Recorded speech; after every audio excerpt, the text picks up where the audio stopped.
Welcome back to the Ride and Laugh podcast. If you love mountain biking, you are in the right place. Picture your last group ride. You had a blast. You're back at the parking lot. Everyone's talking bikes, tech, nutrition, progression. The stoke is high. You love bikes. We love bikes. Let's drop in. Sage, how are you today? I am doing so good, Danny.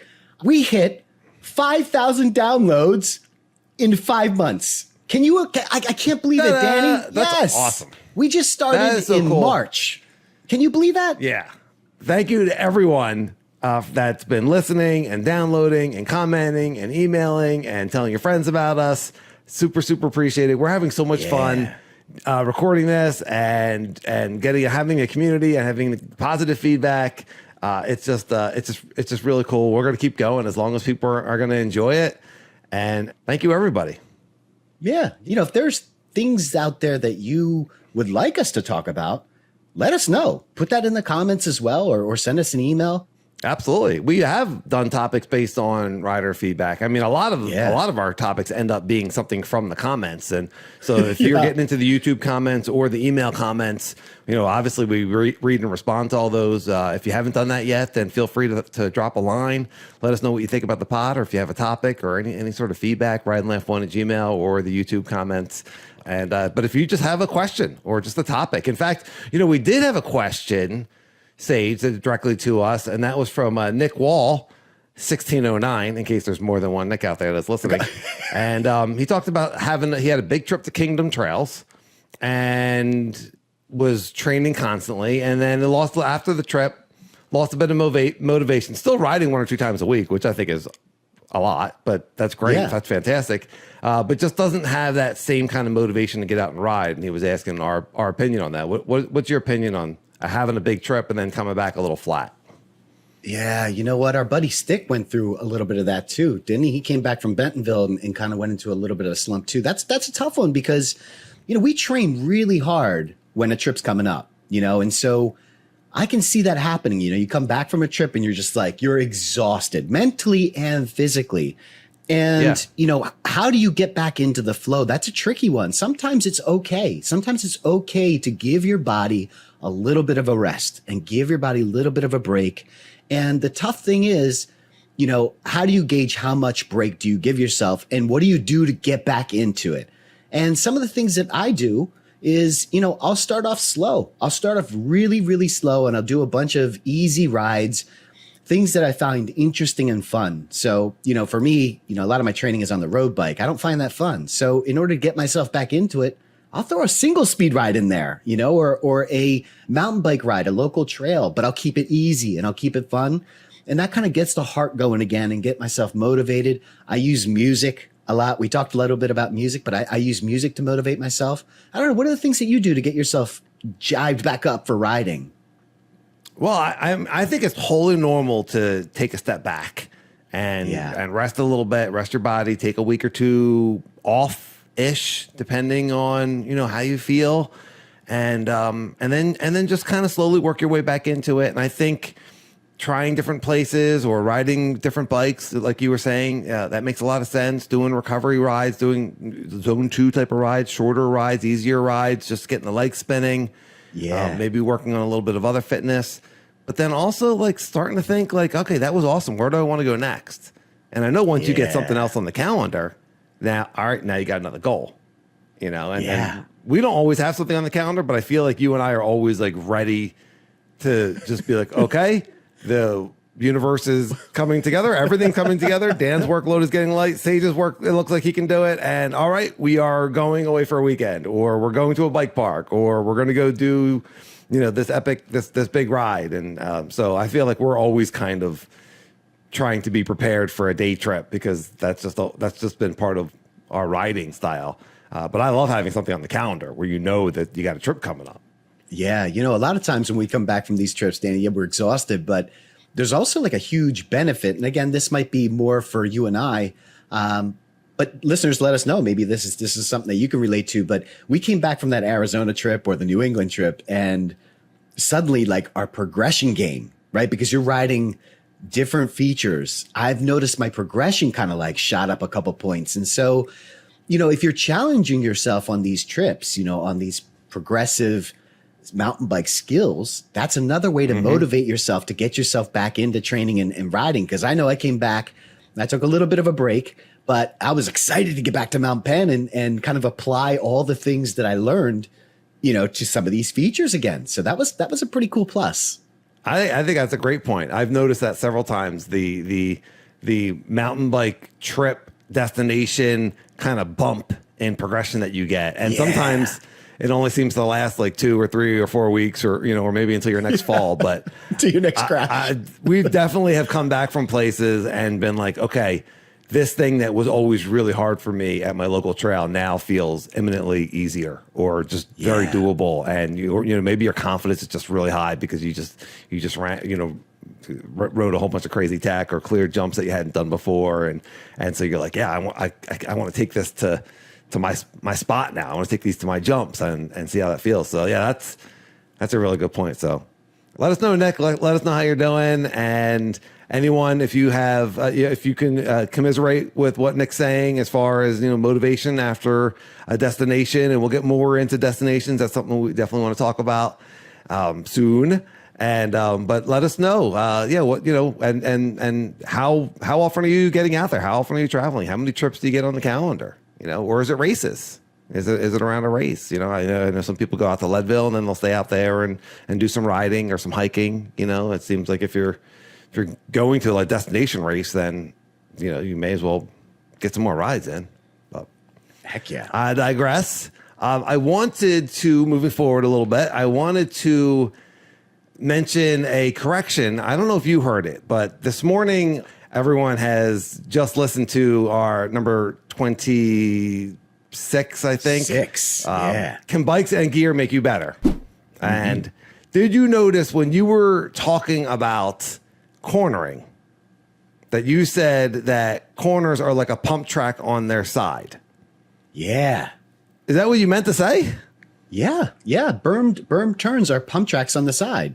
Oh, so it's more like the pump track roller. Like if in the pump track, you pump the up and the down, and the turn is the up down on its side. But when you said a whole pump track on its side, I thought that was a little confusing. Okay, I'll try and explain it a little bit better. So when you have a berm turn, this doesn't work so well on a flat turn. It's totally different technique. But when you're coming into berm turns, especially if there's like back-to-back bermed turns, you want to get light at the top of the entrance, right? So as you're coming into it, you're light. And as you go into the apex of the berm, you're pressing into it, just like you would on a pump track. So as you get to the top of a hump on a pump track, you're light, and then you compress down into the lower part of the hump, and then you're light again and you come out. And that's how you treat a berm to get maximum traction and maximum speed. So it's like I think what you're saying is you approach the turn with the same technique and body weighting as the straightaway. Because when I hear pump track, I think of the whole thing. The pump track is straight and turns.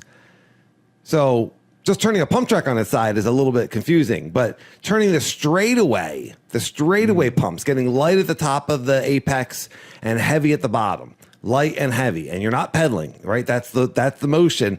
And then in the turn, you're getting there's a roller going into it, so you're light, and then you're heavy into the turn, and that's gluing the tires to the berm. And you'll see riders, almost get vertical on some of these berms, because they are so glued to the side and to the berm as they go around it. And you can somewhat do that on flat turns also. You can not anywhere near the verticalness, but getting heavy into it with your body position, and then you're kind of leaning the bike in a certain way, and maybe that's a different subject. But I didn't know if that was when I heard you say it, I was like, oh, that sounds a little confusing.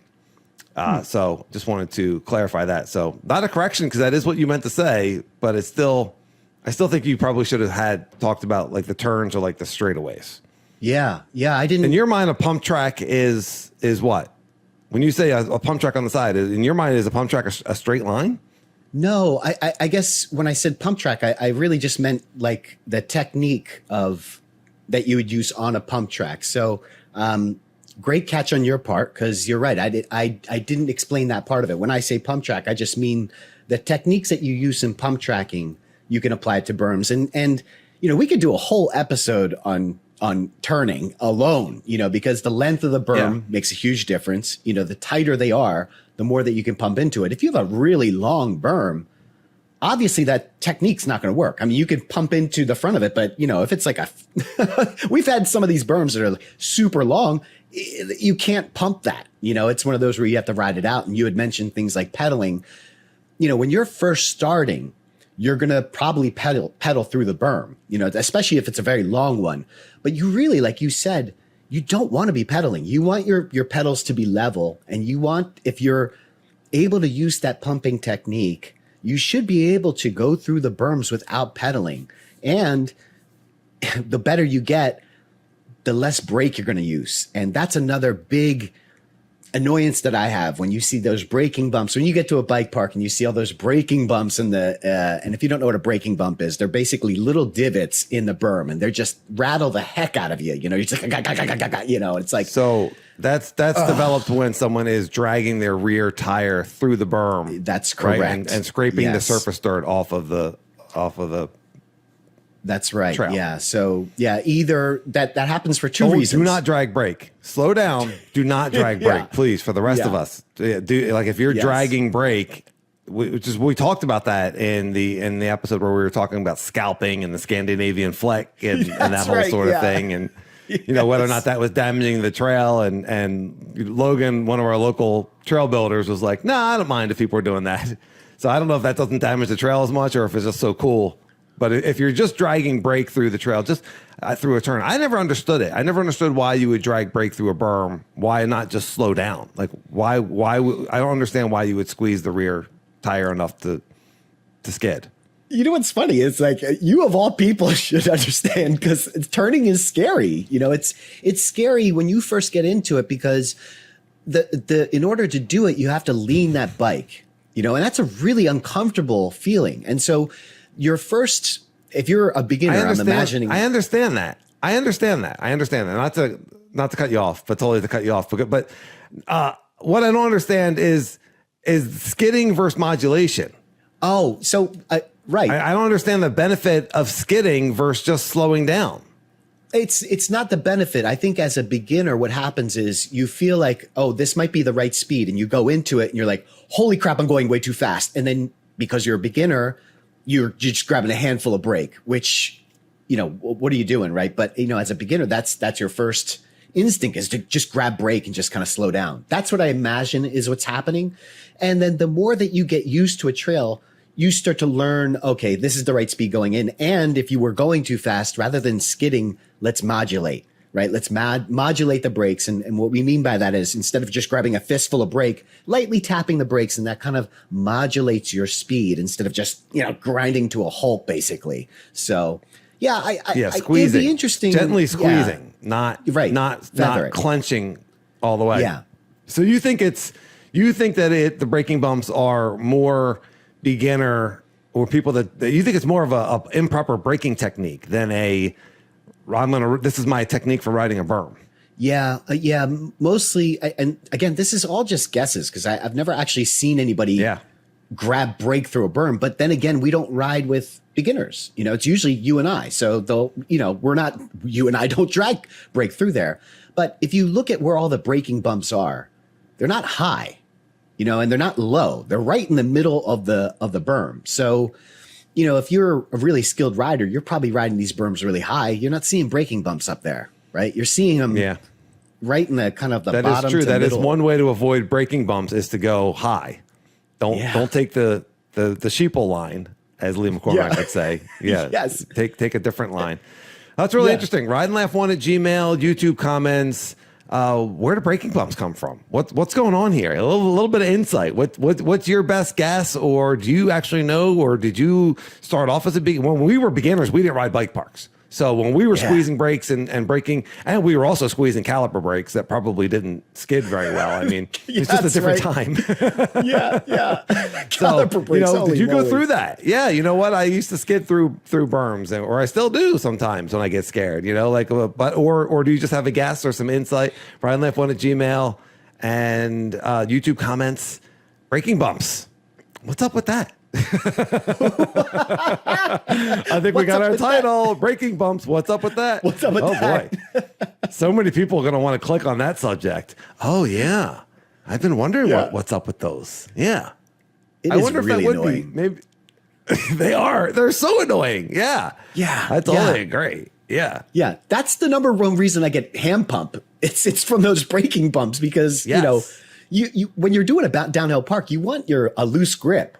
But when you go through those braking bumps, you have to death grip so that the handlebar doesn't come out of your hands. It's crazy. Yes. Yeah. We've been to bike parks and some are in our area are more notorious for this than others. And it's just there's certain trails that it's just I don't know if I want to ride that. Cause you either have to fully commit to getting up to the top of the berm and be on top of your game or just get rattled and just deal with this arm pump, which is, essentially forearm fatigue.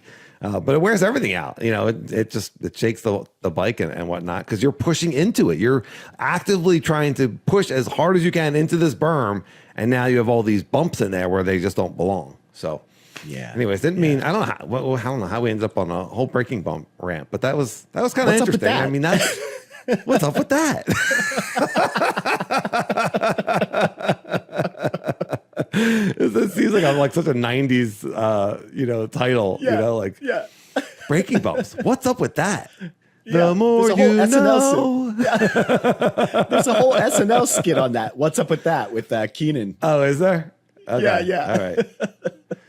Well, I mean, it's a universal thing. I think anyone that's ridden any sort of berm, whether it be a pump track or a bike park or local trails, everyone's experienced braking bumps. And even if you're the one making them, they're still not fun to ride.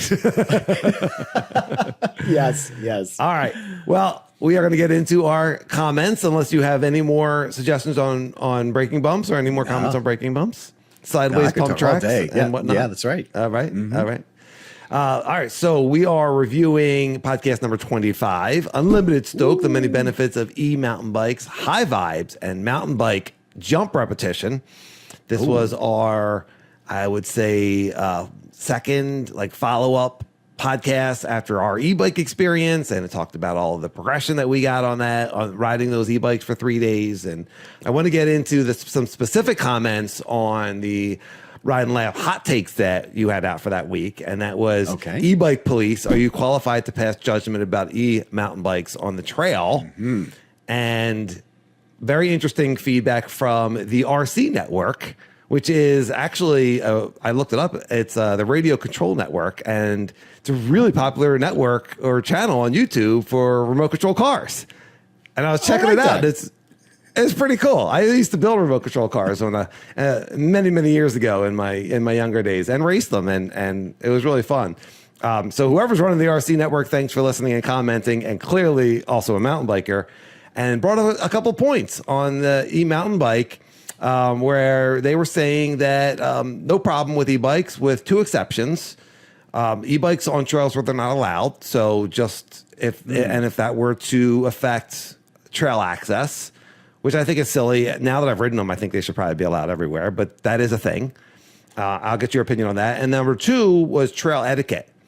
And I thought this was kind of interesting because there is basic trail etiquette about who pulls over when you're going uphill or downhill and what mountain bikers do for equestrians and hikers. And if you have a beginner who is now on a e-bike, like a beginner on an acoustic bike isn't going to be going too fast, or cost, but on an e-bike, you could, I feel like the etiquette becomes much more important because the speeds are much more serious and the bike's heavier too. Whew, man.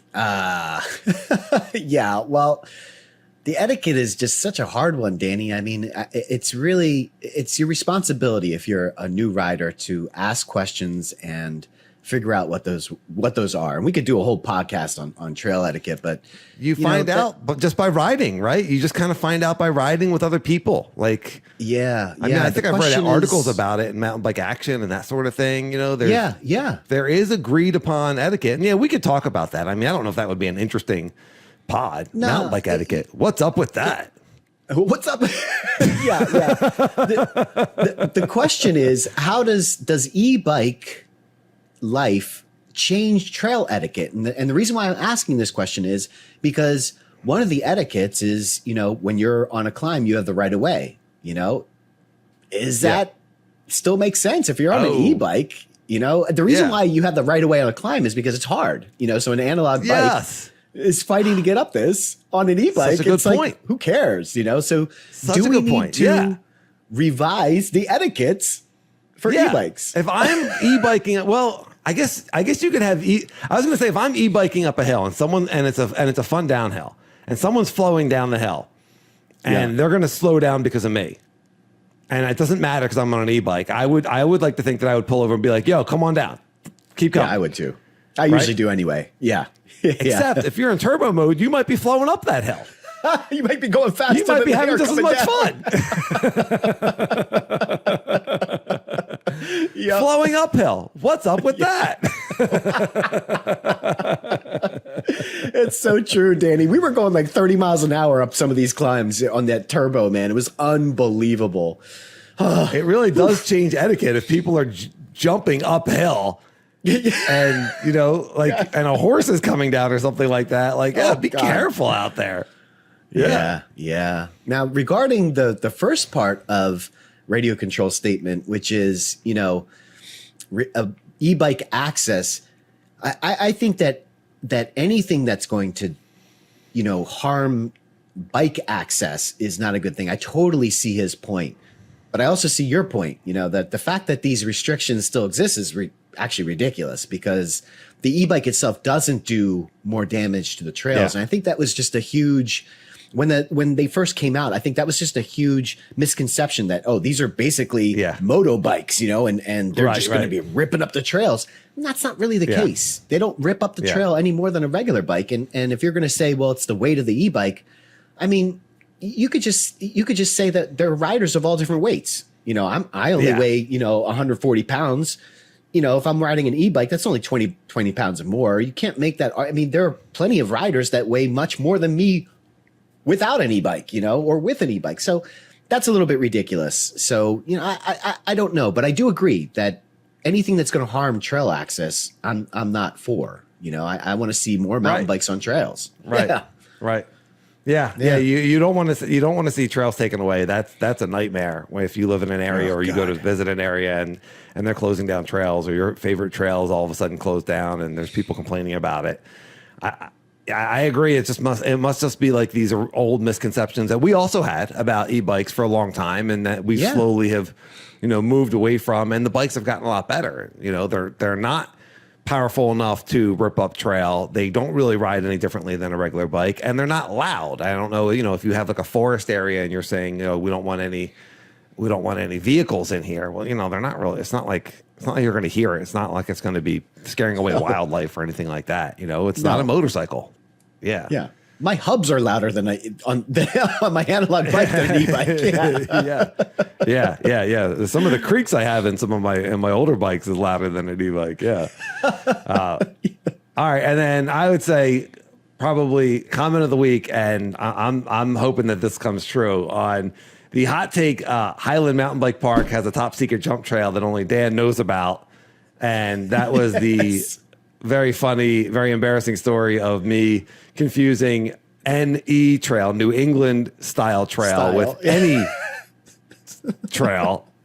And so our buddy Steve at Ben Spokes, who's a trail builder and does build a bunch of trails in New Jersey, which I haven't ridden yet, but they look awesome. And so his comment was, I'm now considering naming a trail that I build any style, ANY style, my trail. Yes. My trail. Oh, please, please. We both commented like, oh my God, the first ride laugh inspired trail. Like, yes, please. And I think it would be great. And I also think it's a good name for a trail. I mean, I was I was desperately hunting for that trail. So to were. finally be able to find it and ride it, Steve, make this happen. Yes. Should it be any style? It should be any style, right? Absolutely. Any style. Yep. Yeah. Well, if we get stickers, I'm planting a sticker right on that thing. Ride and laugh.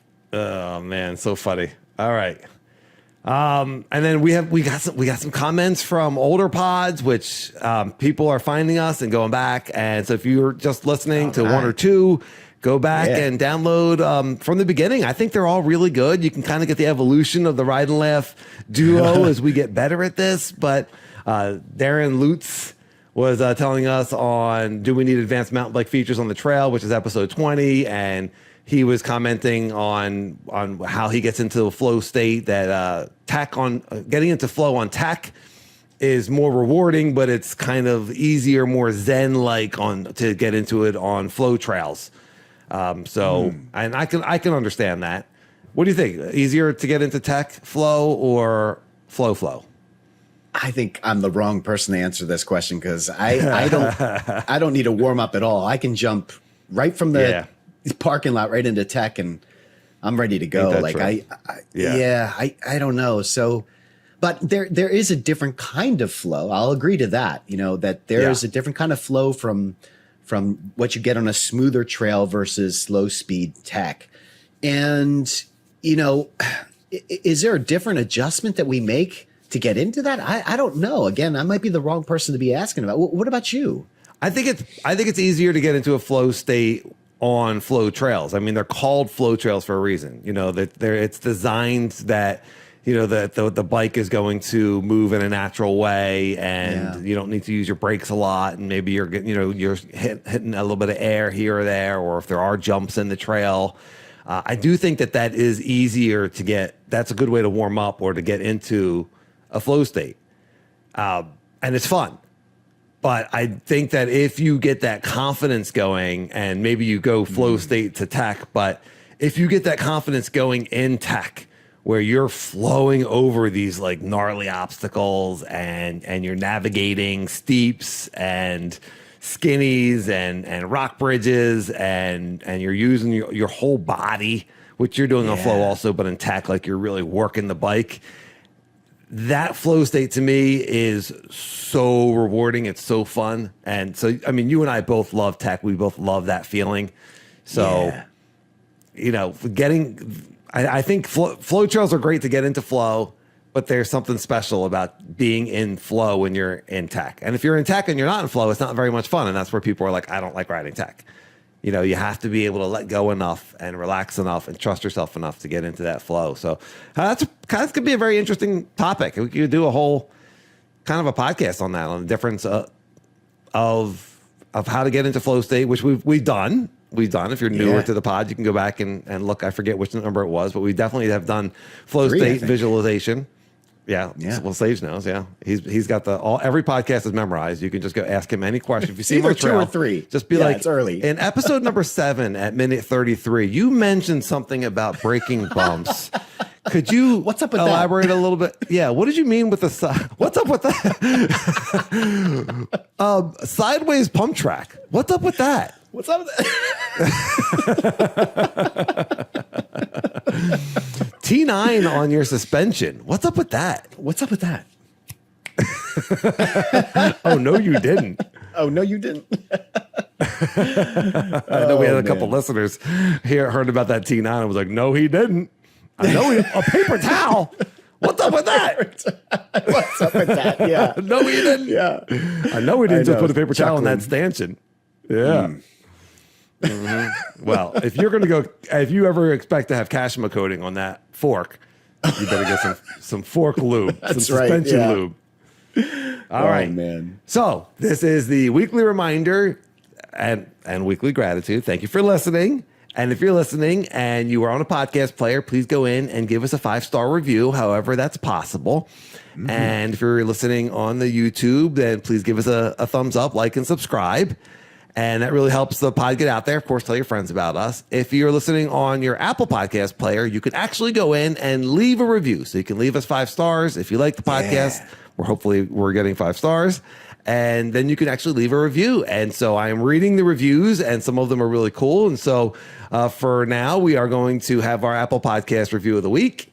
And this week is from Ski Freak, New Jersey. And the title of the review, rather, is Loving This. Oh. This is from back in March, by the way. So thank you, Ski Freak, New Jersey. And Ski Freak wrote, really enjoying this podcast. It's a great way to make my commute shorter. It's awesome that I know some of the trails and areas that you're talking about. Hope to shred with one of you soon. So all right, then. We're out there. Come to Mount Penn on a Sunday. You might see us. Hey, you might see us in Jersey. We love Jersey riding. Absolutely. Yeah, there's a lot of good riding in Jersey, and that's probably what Ski Freak's talking about. Okay, let's get into our rides this week. You and I rode together at Mount Penn. It was wet when we got there. It was incredibly humid. We rode on Saturday because Sunday was supposed to rain. We were literally like within 30 minutes. I was wishing I had a button-down shirt because I at the end of the ride I couldn't get my shirt off. It was so humid and hot in this area, but we know Mount Penn. We found all the rocky trails, and we kicked our butts for 2.5 hours. And we made our way over to Skyline to hit the jumps, to do a little jump sesh. And we ran into. So I'm going down, and I'm hitting some jumps, and I hear people yelling my name as we're going down. Yes. And and so it was some of our Mount Penn locals that are just awesome shredders and great guys. And so there was Logan and Bill, his dad, and Jack and Jimmy. And so we did a bunch of laps with them, and we put out an Instagram of Stick was generous enough to go and record us all going off of a couple of the jumps. These guys are throwing down like crazy whips and stees and height, and they're just this is their thing. Like they are really good at jumping. But just awesome guys. And it wasn't the parking lot. It was the top of the jump line. But we were just, you're sitting there, you're looking at everyone's bike, you're talking bikes. Bill just got an e-bike he had just built up. We were asking him about it, and he was overcoming an injury, and the e-bike was getting him out there sooner. So like another win for the e-bike. And so he's out there riding with friends and with his son. And Jack and Jimmy are younger guys, and they're out there shredding, and everyone was just having a blast. And then, being able to follow them through some jumps I'm like at the point where I'm clearing those jumps, but these guys are like going like maybe twice as high and certainly throwing down the style. And I watched all that, and I was just like, first, I'm very impressed. And secondly, I want to do that. Like that looks awesome. That looks like so much fun. Yes, I know. It looks so great. It's also really interesting when you watch those guys that do the whips and the tail. Everyone's got like their own style, that like kind of separates them. Like not everybody's doing the same whip. One person's turning the bike, and it's staying this way, and one person's leaning the bike more. And it's really neat to see how each person puts a stamp on this move, so it's not just a bar turn. Maybe someone's doing a bar turn, but then another person's throwing a little bit of whip and a side something, and I just love that. I just, because you and I had talked about putting in like a double clutch, that was our first move. We would go on these jumps, we'd kind of double clutch in the air. And now we're both kind of evolving our jumps, and we're kind of finding out our own style. And I think that happens a lot. I remember in high school, actually, I remember getting to high school and being open to like all these different groups. You had the hip hop kids, you had the grunge kids, and like I started picking out different things. Like, oh, okay, I like this from this group, and I like this from this group. I do that with mountain biking. I'm like, oh, I like what Jack did there with the little tail. Let's see if I can work that. Oh, I like what Jimmy did there. It's like I want to develop my own style, but you got to see these people do it to kind of figure that out. What is your thing? Yeah. Yeah, and the more you do it, you start to realize, like, okay, so the bar turn actually turns into like a little bit of a mini whip, I think. But then there's that move where you're just kind of like tilting the bike, like you said, you're kind of like turning it sideways a little bit. And I feel that once in a while, but it is practice.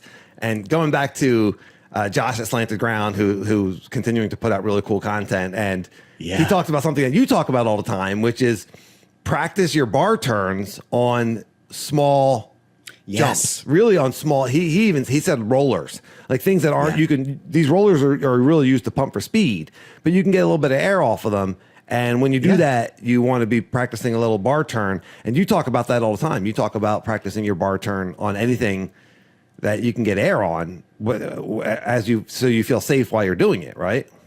Yeah, it's really anything, Danny. I mean, I do it with the endo turn too. You know, if you want to use these things in an actual situation, start applying it to your trail. And like, honestly, like, who cares, right? If you're going to screw up, I'd rather screw up on a really tiny jump that doesn't mean anything than try to do a bar turn for the first time on a big jump. You know, that doesn't make much sense, you know? So yeah, start to work this into your trail system, you know, or even if you're at the house and going off a curb, see if you could just do a little something off the curb, you know, and then it starts getting bigger and bigger and bigger, and you start getting comfortable with that move, you know?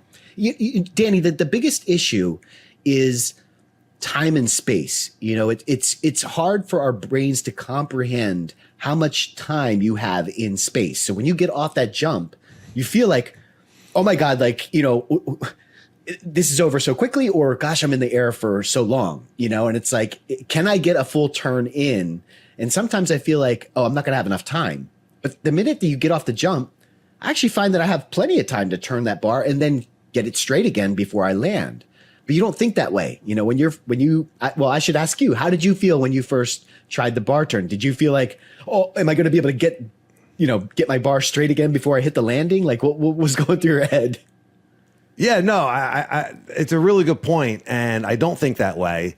And even as you're like explaining to like do the bar turn on small rollers or on small little jumps or on little kickers where you're not in the air very long, that seems counterintuitive to me, because it's like, well, I'm scared to do it when I have like, you know, a second in the air or half a second. I don't know how long you're at, but you know, it feels like a long time. Like on these big jumps, it feels like a long time, and I'm scared to do the bar turn. So if I'm scared to do it on a jump where I have all that time, wouldn't I be even more worried to do it on a jump where I barely have any time? You know, like you're barely in the air.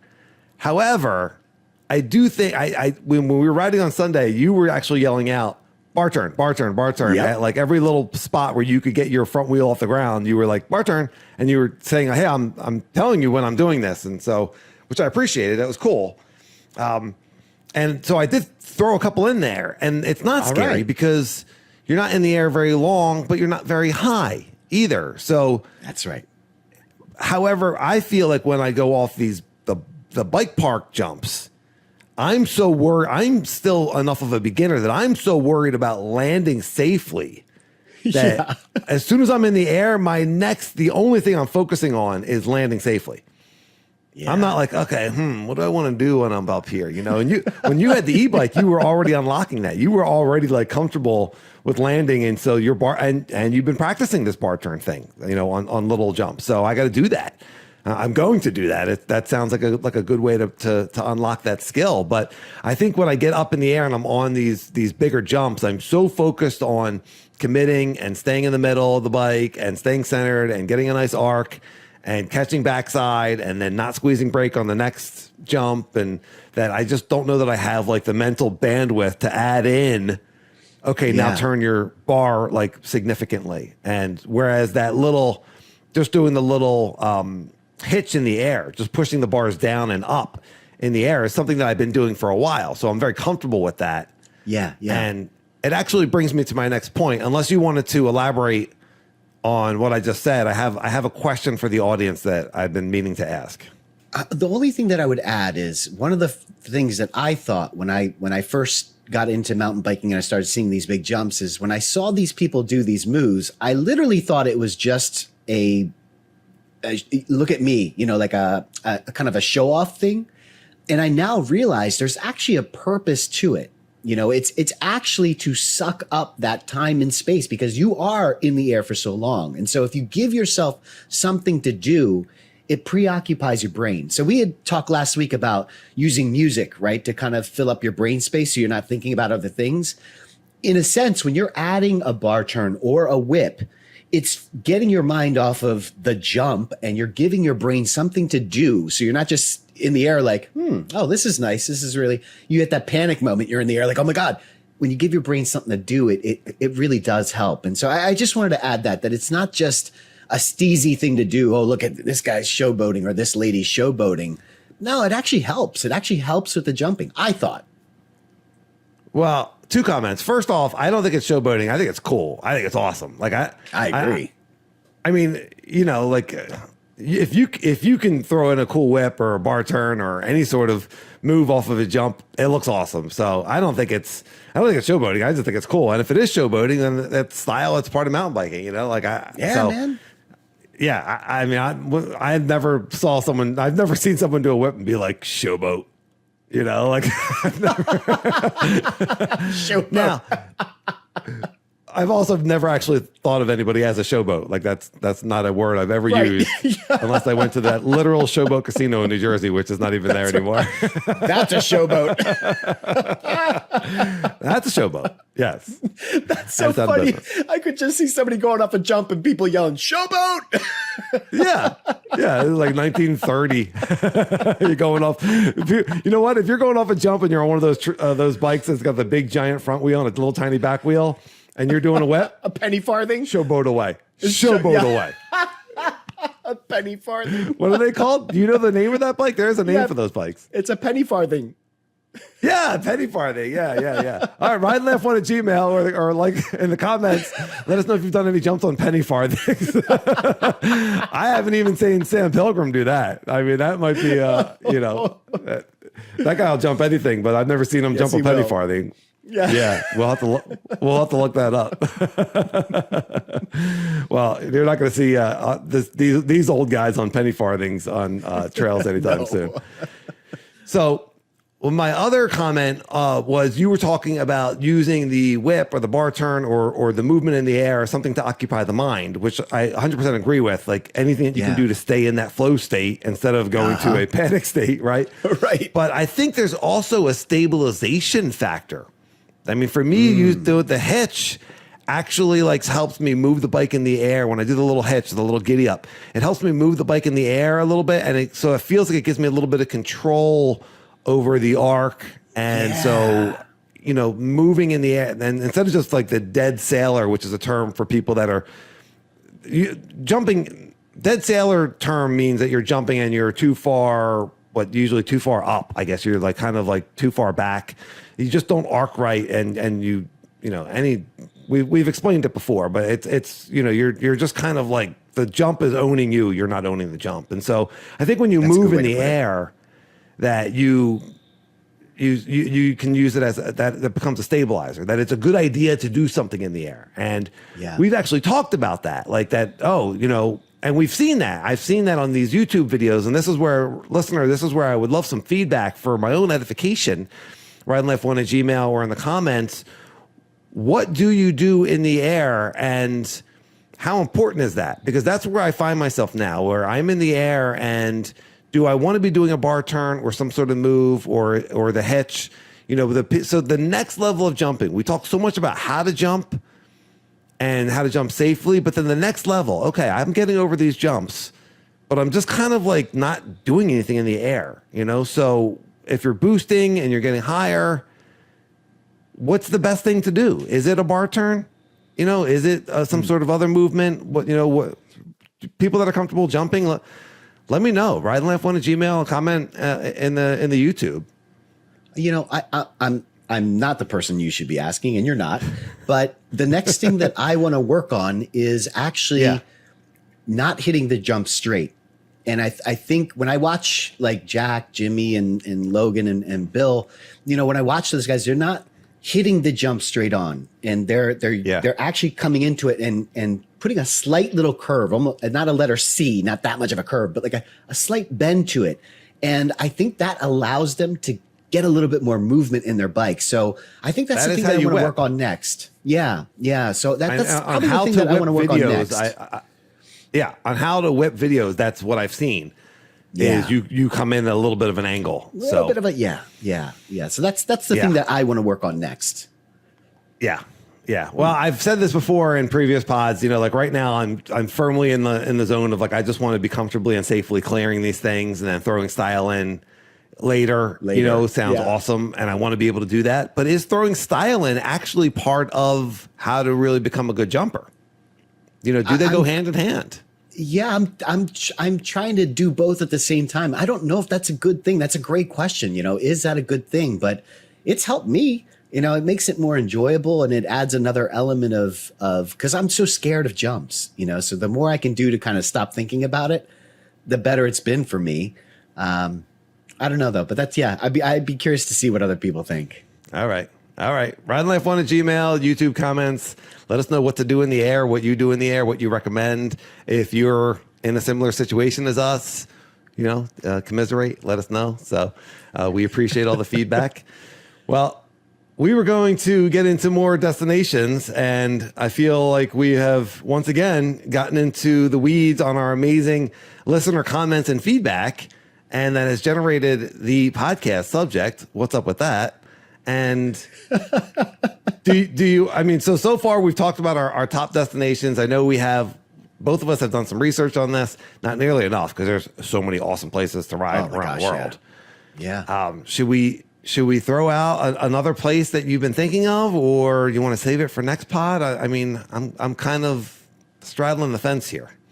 Yeah. Help me out. I got a great idea. I'd like to cover one of our destinations, either one that we've ridden already, what's our favorite spot, or one that we'd like to go to. But more importantly, I'd like to kind of get the conversation started with our listeners. Where are their favorite spots? And, that will give us something to look up for when we do this, because I'm sure that there are a million places that you and I haven't looked at that are probably awesome. Yeah. Now, the stipulation is it's got to be places that you think Dan and I would like. And so, Dan, this is a great question, actually. What goes into because you are the man at planning these trips. Let's be honest. You are the man at planning these trips. What goes into planning a trip like this? Well, how do you pick a place? Yeah. Oh, that's a really good question. Question. All right, settle in, everybody. We got a 2-hour pod coming up. So if you're on your commute, you got us on the way there and the way home. No, I'll be pretty brief, or as much as I can. But I'm usually looking to if it's multi-day, I'm usually looking to time it out with difficult ride and then maybe a bike park day, which doesn't always work out. You can get tired on a bike park day for sure. And the way we do bike park days, we'll do 7 or 8 hours sometimes without stopping because we don't eat. So it's not always the best idea. But when I'm looking, I am looking for those red trails. I'm on Trailforks, and I'm looking for those red trails because I know that we like that double black tech. Now, that's here in the Northeast, and we have come across some double black tech, most of it, which we will look at and really like. And I like black trails too, but I am looking for tech trails. But we're getting better and better at jumping, so that might be something that's more and more okay to do. Like when we did the Vietnam trails in Milford in Massachusetts, there's a couple of gas trails in there, and some of them we hit and some of them we didn't. And I'm wondering if maybe we could hit the ones that we didn't that were better jumpers. So there's but I always look for the double black tech and maybe if you're in the Pacific Northwest, then just single black is good enough. But around here, like we love trying and doing those tech trails, and I've also planned trips in Arizona. So, and those worked out really well. So yeah. And then you intersperse it in with a couple, maybe a bike park. There's so many cool bike parks. I mean, we could do an episode or 5 on like bike parks that we want to hit and just research bike parks and look at bike parks. So there's so much cool stuff out there. It's a great time to be a mountain biker. It's so exciting. Yeah, it really is. It's so great. Yeah. I'm so excited to do more riding. Well, let me elaborate on, because I know you, I know that's not the only thing that you do. I know that you look for those double black and black trails, but then the second thing that you do is you go from Trailforks right to YouTube. And I know this because when we're hunting for trips, you and I are throwing videos right back and forth to each other. Hey, we'll pick like 1 or 2 places that we think might be interesting.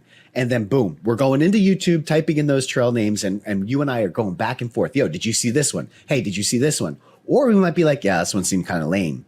So yes, Trailforks is one tool that we use, but then we use that in conjunction with YouTube to make sure that it's kind of, and you're never going to get it perfect. We've hit a couple bummers here and there, but for the most part, using those two tools allows you to really get an idea for what the destination brings. I mean, you're throwing out some really, really good points. First of all, Trailforks oftentimes has videos linked to it. I know there's a lot of Trail Sage videos that are linked onto Trailforks. So if you drill into it, we haven't done our Trailforks episode yet, partly because it's a lot of work for Sage to demonstrate Trailforks. Yeah. But it's an awesome app. It's been my gratitude of the week before, and it's open on my computer almost every week, looking at something or researching something or figuring out where we want to go. But if you can get eyeballs on it, even though YouTube is very misleading because it's always harder than it looks, you can get eyeballs on it. It can give you a pretty good idea of like, oh, that looks really cool. That does look consistently cool. That does look like the type of thing that I want. And so that has worked out pretty well for us. So RideLife1 at Gmail, YouTube comments. How are you planning your trips? How much mountain bike YouTube do you use? How much Trail Sage do you use? And then, where do you want to go? Where do you think Sage and I should be checking out? We are definitely planning on hitting the road, and it'll probably be United States first, maybe Canada. But the world is open. Anything is possible. We're unlimited. So we haven't done that much mountain bike travel. Sage and I, we know that we don't know a lot about a lot of these destinations. We've been to the Southeast and we've been to the Northeast. But we definitely want to get to Utah and Colorado and, some of these other awesome trail systems that we hear about. And so throw them out there. And anything else that we talked about on today's pod. We are going to do a bucket list. We have a bucket list podcast planned that has been like the plan for like the past 3 episodes. And we're not getting to the meat of the subject. So I think we should kind of cut it off there. That's my feeling. What do you think? Yeah, no, I would say if you're going to make a suggestion, you should know that Dan and I, we don't mind flow, but the ride should primarily be tech. We love tech. Drops, jumps, totally fine, but we love rocks. Like the more bigger, badder rocks, the more we would enjoy it. Not that we don't like flow trail, but like that can't be the main, if it's like 50% flow, I'm probably not going to be interested in it. And I don't know that you'd be interested in it either. Like we love that challenge, just gnar. Yeah. We love the gnar. Yeah. Yeah. Like I said in the past, the flow trails are fine to get to my tech trails. To get to the tech trail. That's right. Yes. So yeah, that's they're the only also thing great. If you do 4 days of tech, a flow trail day is great. Yeah, we're just not planning a trip around a flow trail, though. We would certainly plan a trip around a mountain bike park, and we're a little. That's different. We're a little confusing in this sense. We're a little bit hypocritical in this sense because at a mountain bike park we'll hit flow trails all day. Yeah, but they're jump trails. Yeah. I know. So, but I'd love to be at a mountain. I've always said that I'd love to spend enough time in a mountain bike park to also do the tech trails. All right. Well, Sage, why don't you get into your mountain bike gratitude of the week? Well, I will stay on theme with the destinations. And because I already mentioned my van in a gratitude, which has been a awesome bike trip vehicle, there's something else that we use on bike trips. And it's when we take your car, we use the 1UP rack. And I got to tell you, this thing is just unbelievable. When I started riding bikes, it was, you had the hitch that comes out, and then it was like either it like lopped onto your trunk and back window, or it was like this like L thing and you mounted your bikes on it. And it was always rattling around. It never felt secure. Bungee cords to keep the wheels from spinning. Straps on your door. This 1UP rack, which is yours, and so I'm kind of stealing my gratitude is actually your gratitude, but it's okay. I just love this thing. It's so handy, and it's modular, so you can stick like up to like 4 bikes on it, and it's really sturdy. I just love it. It folds down so you can still open, the back gate. Yeah, just big fan. So gratitude to 1UP for making an awesome bike rack. I'm sure there are other companies doing this, but that's the one that I'm familiar with. Yeah, I bought that rack many, many years ago, and it's just bulletproof. I have it as a single bike rack, and then you can add 2 more. So you can make it up to 3. You could buy the double. This is back when I researched it. They might have changed it. You could buy the double and then you could add 2. So then you could make it up to 4. Yeah. And it's just really, really thoughtfully designed. It's really burly. I haven't done any maintenance on it. I probably had it for, I mean, other than adding a little bit of grease to it, I probably had it for 10 or 12 years. I mean, it's just, I backed into your car with it one time. Oh my gosh. Oh gosh. You know, and the bike rack just keeps on going. It is a great bike rack. Bike rack was fine. The car was destroyed. That's how strong that thing was. I felt terrible. And it's made in the USA. That's the other thing that I love about it. I love, you know, I own a small company and we're doing USA manufacturing. So I always love to support made in the USA. Well, that's an excellent mountain bike gratitude. It is an excellent bike rack. So cheers, one up. Thank you for building a great rack. And my mountain bike gratitude of the week is I am just a little over a year from my horrible crash, broken face, and the first surgery on my face to repair my face, which was at Hartford Hartford Hospital. Restaurant. Well, that's the problem. Whatever he's having, I'd like to cancel my order. I think that gentleman might have some allergies to dirt.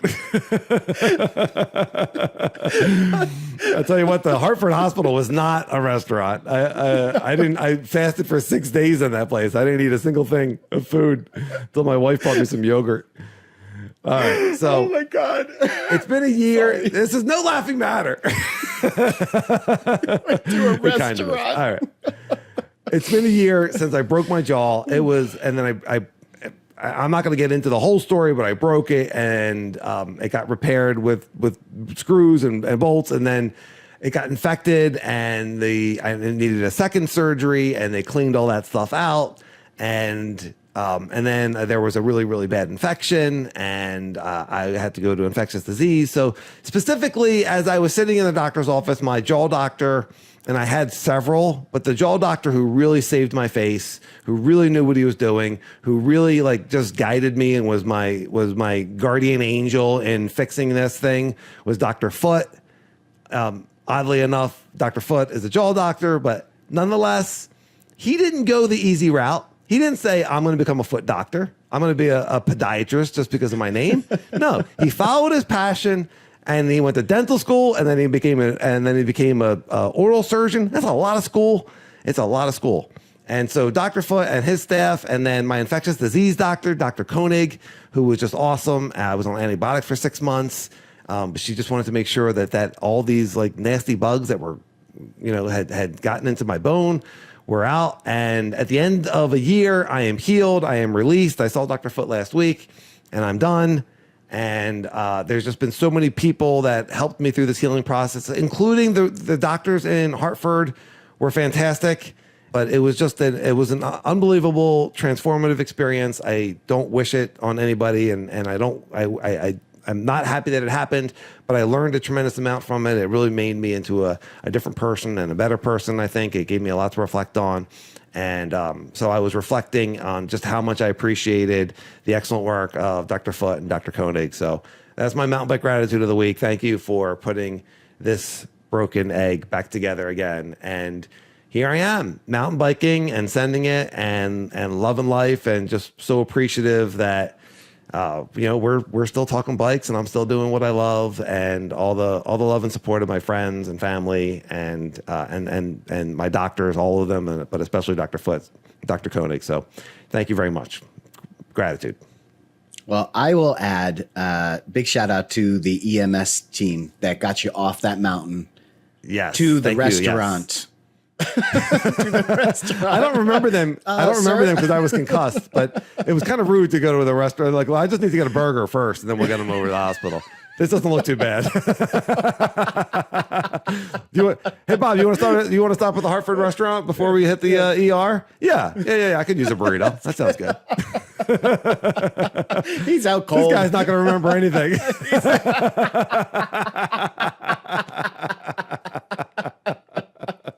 Oh my goodness. Hartford restaurant. I woke up. I was like, Hartford restaurant. What's up with that? What's up with that? It was so rude. Lord. I remember when people were chewing in front of me. My jaw was wired shut for 5 weeks, everybody. And before that, I was eating mush for like 8 weeks before the second surgery. And I would look at people chewing and be envious. I had chew envy. I'm like, look at you and your fancy chewing. How dare you do that in front of me? Give me my applesauce. Applesauce, yeah. Oh, my Lord. Yeah. Yeah. Gratitude for how far I've come. And yes, no, the emergency response team, which I literally do not remember. I remember being in the ambulance at the very end and wheeling out. But you had experience with them and how awesome they were. So I'm glad that you brought that up. Yeah. Yeah, shout out to them. Well, my mountain bike tip, I'm also going to keep on theme with this mountain bike destinations. And I'm going to need your help with this one, Danny, because my mountain bike tip is when you are going to a new place, the best thing that you can do if you're going solo is to create a route. And we can do that on Trailforks. And I'm not sure what that process is, Danny, but you are really good at building routes on Trailforks. I know it's in depth, but can you give us an abridged version of how you create a simple route?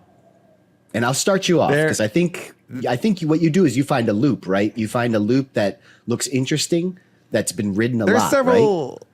There's several different ways to do it. I'll try to keep it brief. And if you go into Trailforks, there are tutorials on how to do this. So you can know of a trail that you want to ride, or you can know of a trail system, or you could just, in a Trailforks, you can zoom out and just look around and see, oh, this place looks cool, and then zoom in. And so if you click on the entire system or on the trail, it will give you routes. So those are routes that someone has put in there and said, this is a route that I ride, that I recommend, and that may be good enough.